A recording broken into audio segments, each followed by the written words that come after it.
We want to focus here on the European picture and how Europe organizes its borders, external borders, and what's going to happen. My personal experience, Bert mentioned it, was with this ship. It's not really a hospital ship, it was but the only non-commercial rescue, supply and support vessel in the world. Because at the time I was the president of this organization, I insisted of having it in my papers. And so we opened a class of our own in the world, by coincidence. But it was an exclusively, privately financed and sponsored ship, cruising, because at that time we refused any public money in the name of our independence. Because we knew it from 25 years of humanitarian fieldwork that in many places, if you go the official ways, and it's a dilemma for you, UN and everybody, then you will see, like in Sudan or Chechnya, all these places we were working at the time, that the same government that's cracking down on the people wouldn't issue you a visa, for example. I mean, you know, the visa issue also for you is important and difficult.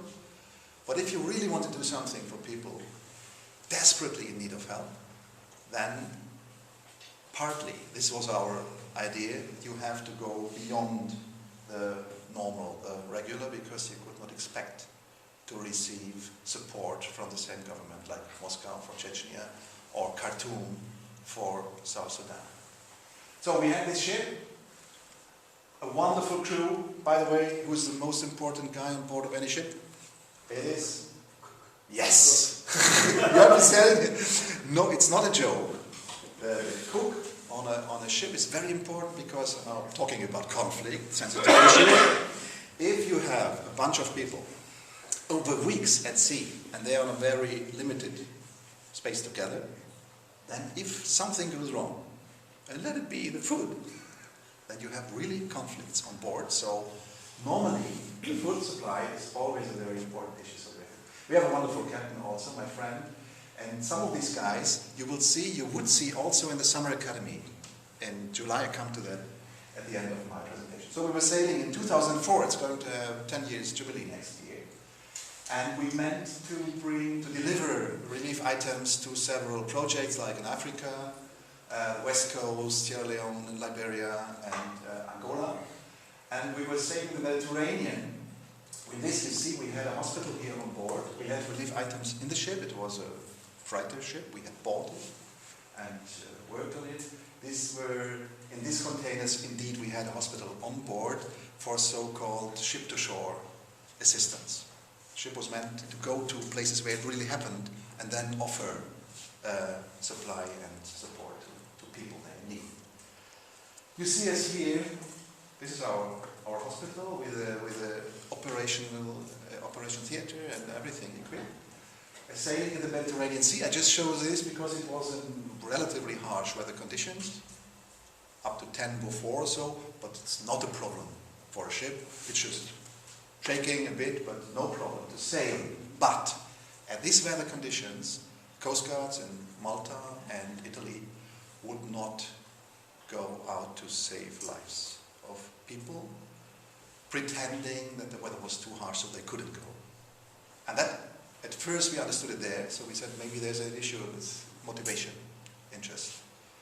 Because if we can sail with our old vessel there, 100-meter ship, so why can't they with their modern fleets? Because if you're traveling with a boat like this, and it's a global phenomenon, but here we had it close to a tiny little Italian island, not that famous at the time, Lampedusa, which is very close to Africa, relatively far away from Italy. Hi, welcome. We had an encounter here with this boat.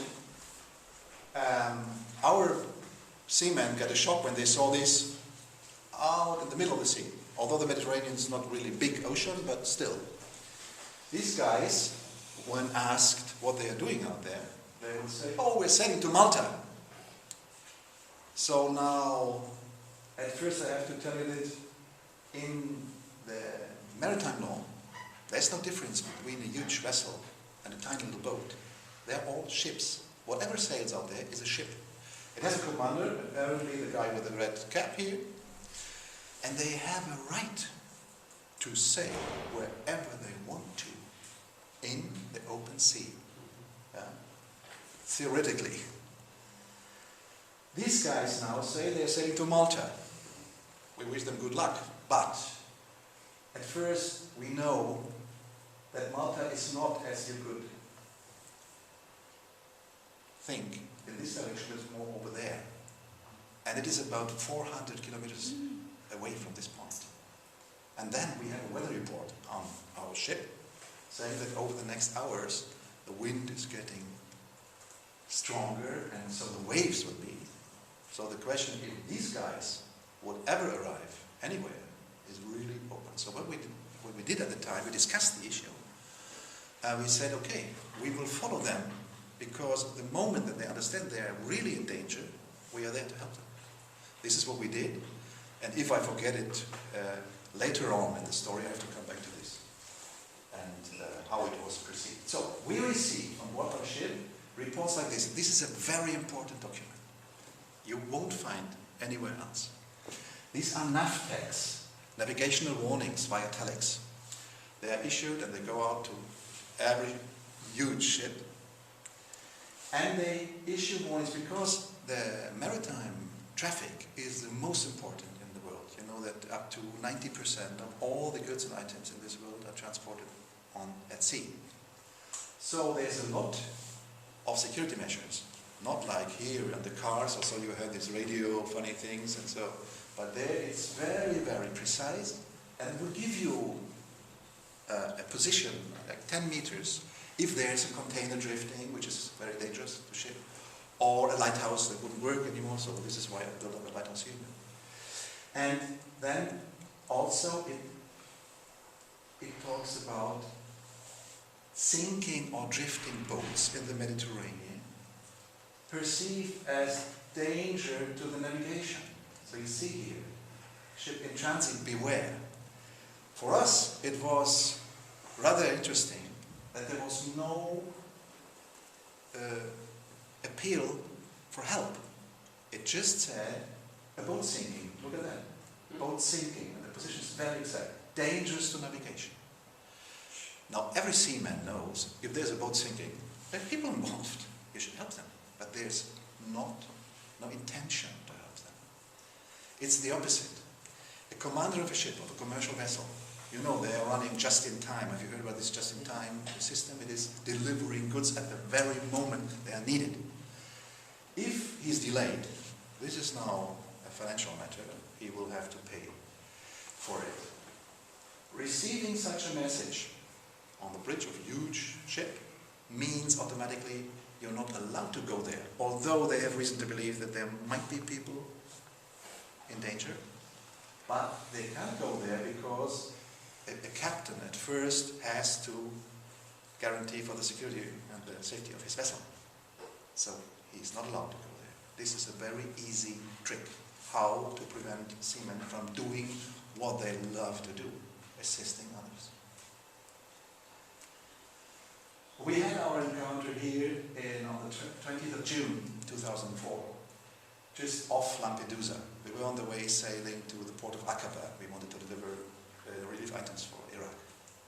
So that looked funny. By the way, this is the head of one Burgenland member of the crew, Dominic. He wasn't on the first picture because he did the picture himself.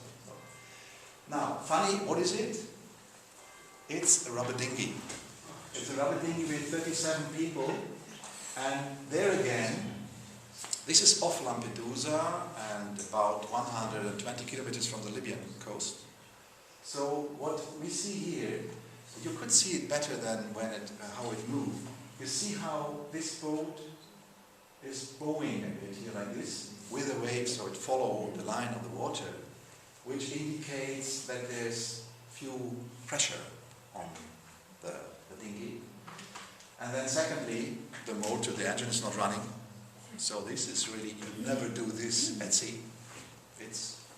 So probably they have a problem. Indeed, they were waving with a red shirt, please help us. What I want to show you is also, you see this line, it's darker down and it's more bright up there. This is something, now it's talking physics. People sitting there, these guys have been 3 days and 3 nights in their little rubber dinghy. And 37 men, you see how it's overcrowded. And they are wearing huge anoraks, huh? Is it an English word also, anorak? It's an English word. It's English? Huh? It's an Inuit word. Inuit, yeah, but I use it in English also. I'm sorry, I'm not a native speaker, so I'm tired also. Let me have some coffee. So, what's happening is physics. You have, from the waves, and so there's water inside the dinghy. People get wet from the downside. And now with the intense sun, vaporization starts. So inside the anorak, you create like a refrigerator. It takes out the energy of the anorak. So people here in the midst of summer in the Mediterranean are hypothermic to a degree where they really can't move and they not really know where they are, what they do. So, what we did, we brought them next to the starboard side, and you have a look here into their boat. What they have is bread, what they brought.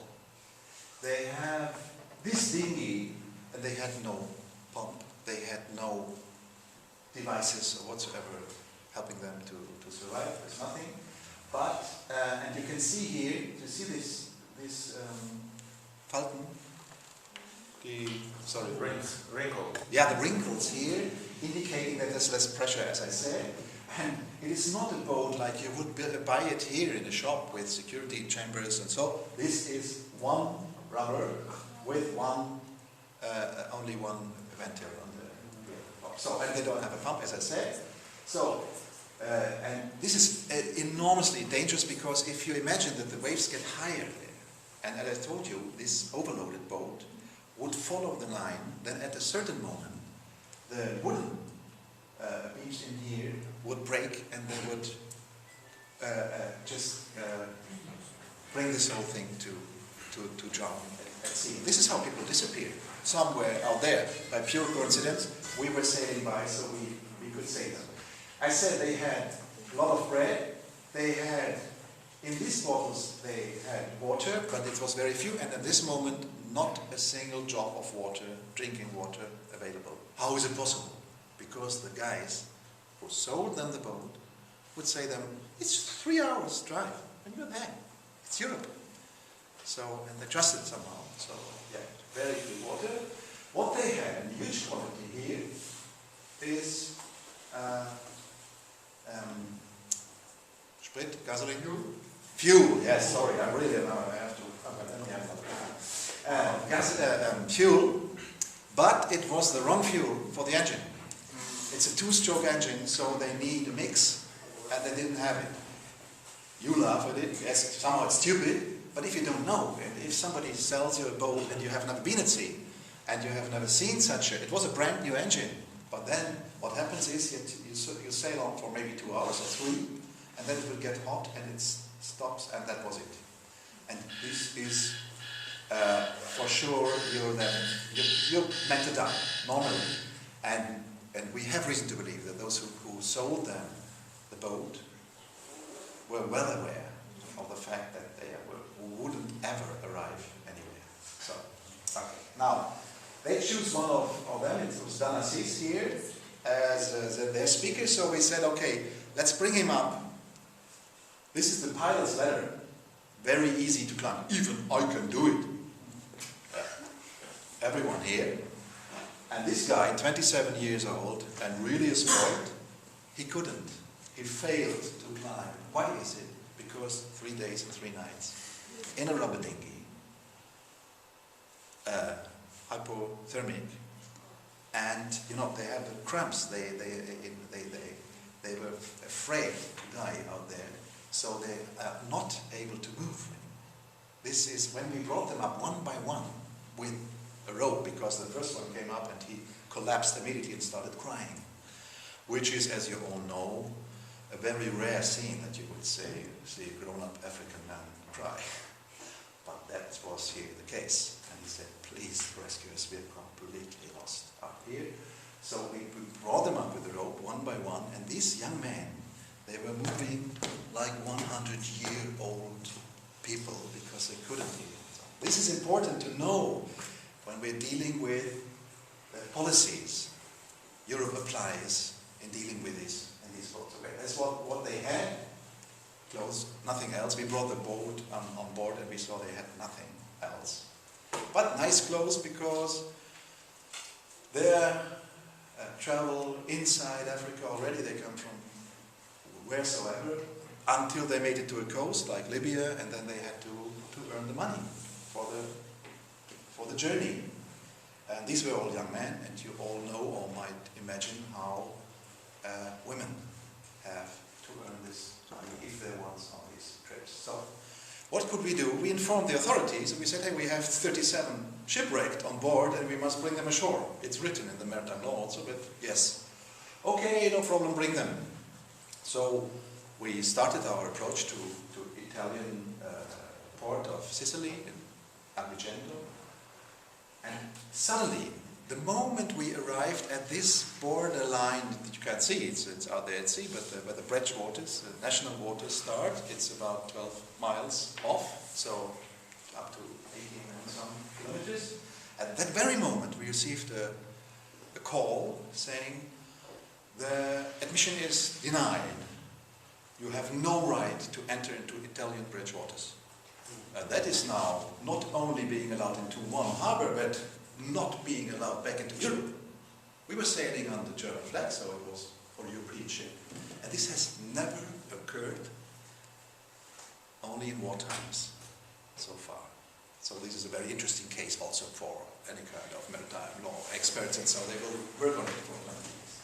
What we saw then, we asked for explanation. Nobody could tell us. Nobody wanted to speak to us. Instead, we had lots of, you see now, helicopters, warship here, and they have 8 of them in this area, up to 100 meters long. We had one of our crew members who was an officer of the German Navy, who wanted to do once in a lifetime something useful.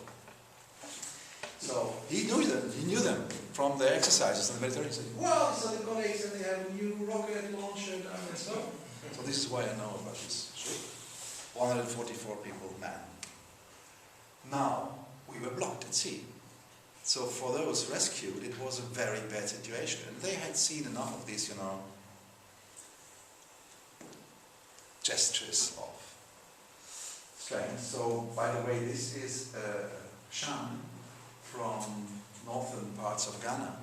He was a local king's son. And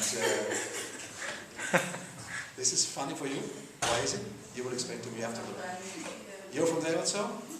You know him?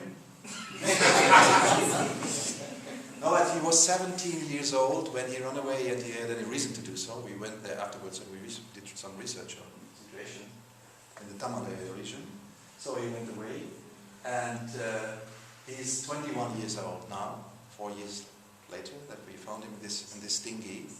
And he afterwards, he was like everybody else, was deported as I say, back to Ghana, and 2 weeks later he was shot down on the street. So, okay. But there was nothing that Europe could do for him because the asylum laws does not apply in a case like his. Just to okay, now what happened after 11 days of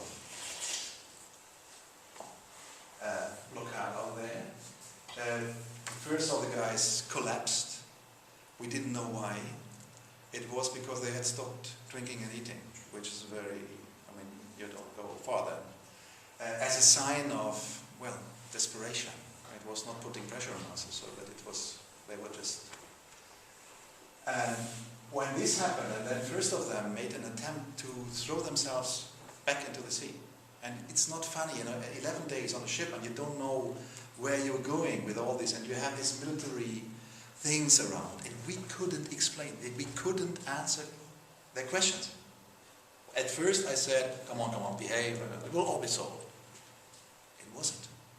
although the bishop and people tried to do something for us, and there were high-ranking UNHCR involved in this, and there was no, it was a standoff at sea.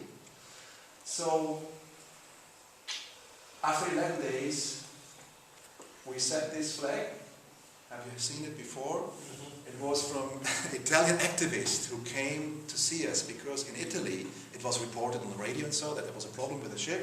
So they came with tiny little boats to see us, and they brought, and it was wonderful, tomatoes and fruit for the rescue, also for the crew. That was a very, very nice experience, just to see how civil society here would respond to such a case. It wasn't planned, and they couldn't know beforehand. And they had this flag, and I said, please give it to me. We want to set aside that we are really coming in peaceful Absichten? Intentions, natürlich. So, and after 11 days, we said, okay, now this is enough. We can't stand it any longer, because we can't guarantee, this is what the captain decided, the master of the ship decided, we can't guarantee for the safety now for the rescued or for the crew. We don't know what's going to happen. They were so desperate. So we demand to be allowed into the harbor. That was just in front of us. So if you want, so this is the moment where the authorities would wait for, because at that very moment you would do something against the order. Before there was no problem, but we had any reason to do so. Yeah. They were so released, so happy, the guys on board. You see how they took whatever they had, because it was said that they would be identified, but not arrested. Yeah. Identified. Okay, why not? I mean, yeah, so, and then that.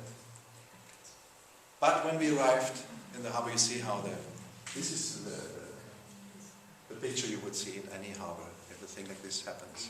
Around Europe, the delegation coming, and very important is these rubber guns and a weapon. So it's kind of funny also, you're living with people on board of a ship. Yes, we have a problem, but I mean, we were sitting with them, we were eating with them, praying, singing, whatever.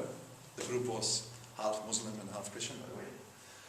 And then the authorities would approach. It's like setting also a signal that something disgusting is expected on board of the ship. This is how I see it. They came and they brought the people down. We had few time just to say goodbye, but we had a promise that they would not be arrested, but this is what happened. Immediately they were brought to one of these camps. Here it was the name of San Benedetto. What is it? It's a centro di accoglienza, a welcome center somehow. But in fact it is an ancient furniture factory where people would lie in large numbers just on the concrete floor, so to teach them.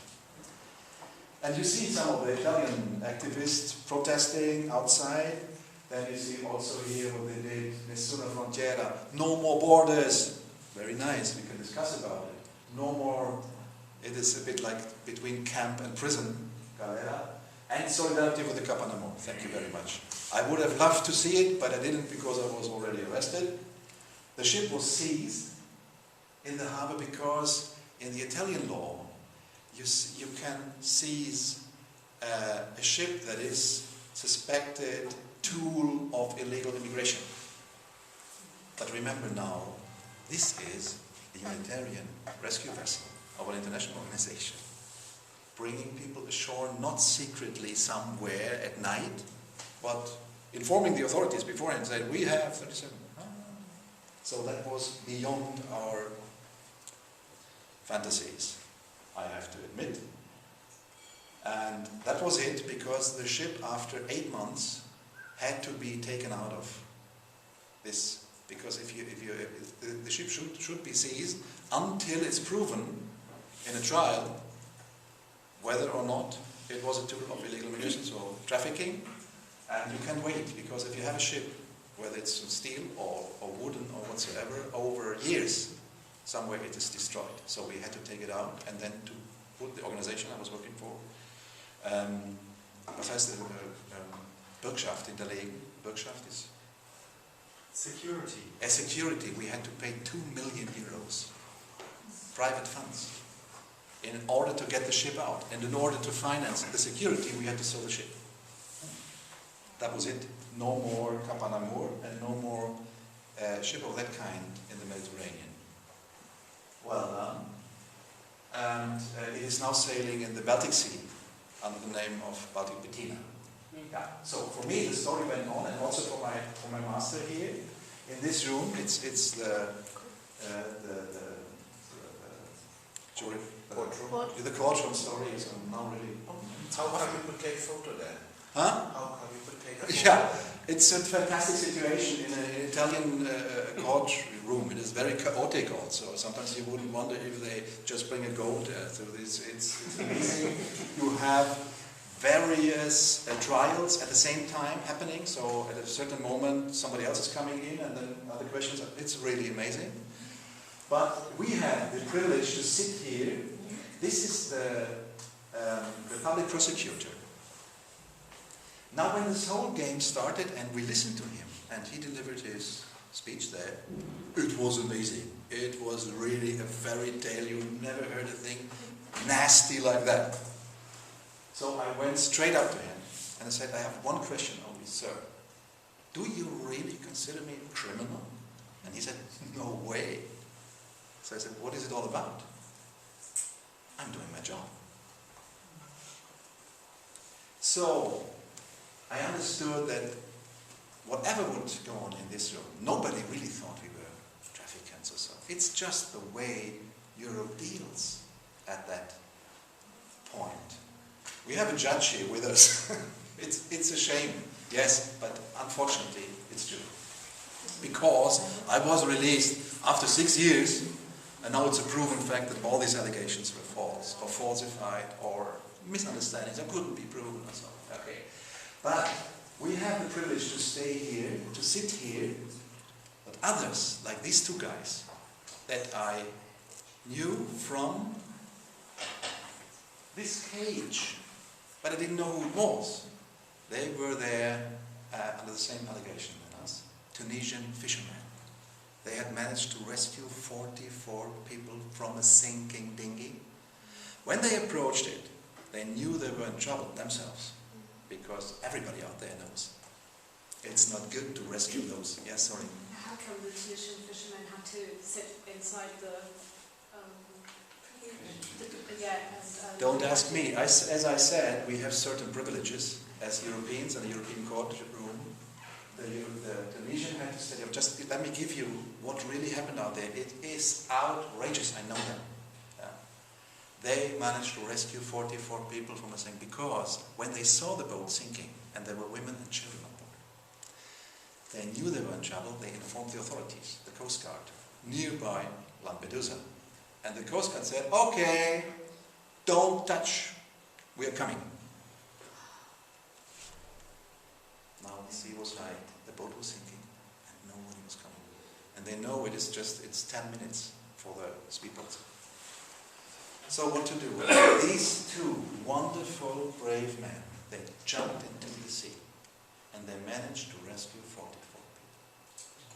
This is so dangerous, you can't imagine. Because these people now, half, in panicking, others already lost conscience, to bring them on board of a fisher boat and then to have 44 people on a fisher boat. Now this is very heavy and the sea is high. But they managed to do so, let's say, with God's help, however you call it. These two wonderful men now, the moment they had the last person on board, the Coast Guard was there and says, hey, didn't we say don't touch?